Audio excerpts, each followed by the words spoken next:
Who are the top 3 players in your 2022 fantasy football drafts? We'll tell you that, give you some news and more right now on FFT in 5. What's going on? Welcome to the show. I'm Adam Azer. I'm joined by Dave Richard here. Let's go through the news and notes first, Dave. Dalvin Cook, stay away. Stay away. We don't need you complicating things right now. Just give us another week of Alexander Mattison, but he was limited in practice. What are you expecting as of right now, as of Tuesday night, out of Dalvin Cook? I'm expecting Cook to keep on practicing this week and then not play. Or maybe he's used in the Darrell Henderson role of break glass in case of emergency. But he's got a significant shoulder injury. I wouldn't count on him this week, maybe next week. Okay. What do you think about the Niners backfield right now? Do you think for players who can still, fantasy managers who can still make waiver claims or add free agents, do you think JaMychal Hasty is a must add?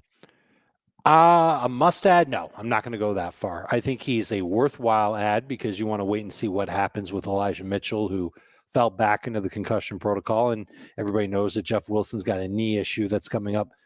I think push comes to shove. If those two guys are out, JaMychal Hasty could end up being the primary back for San Francisco, but there's no way they would put it all on his plate. You would see a lot of Kyle Juszczyk, maybe somebody else who we're not thinking of. Maybe Deebo Samuel comes back and he takes some work away.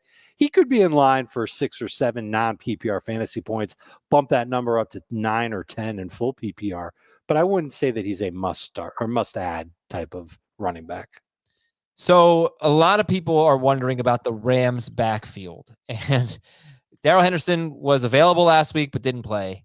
So what do you think happens going forward? Do we have any signs about what might happen? Well, the signs so far is the report from Jordan Rodriguez in The Athletic, which suggested that Sony Michel was a better fit and that he gives them more of a physical rushing style that Darrell Henderson might not necessarily be able to give them. Henderson's definitely a little bit more explosive.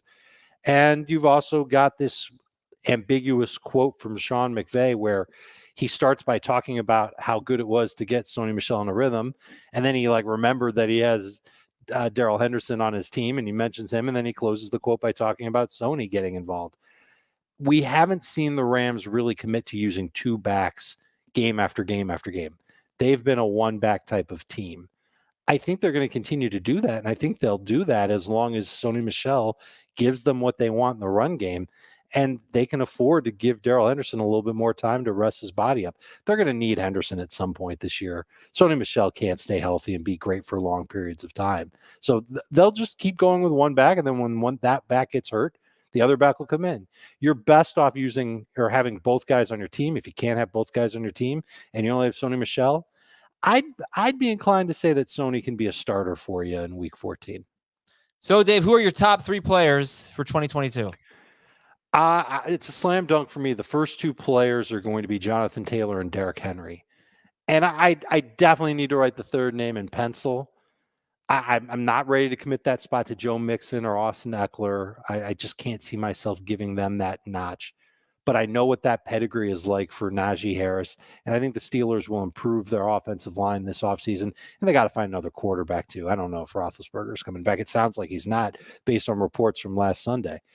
I will tentatively put in Najee Harris at 3, citing his youth, his versatility, and the fact that he will be a better running back and a more efficient running back once that offensive line performs better.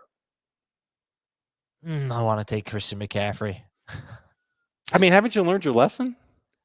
Yeah, I learned my lesson that I shied away from Dalvin Cook in 2020 because he was now he didn't miss games in 2019 per se, but he just kept getting dinged up.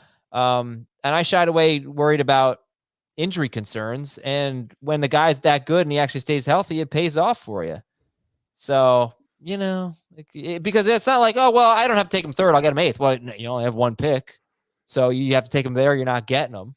Right.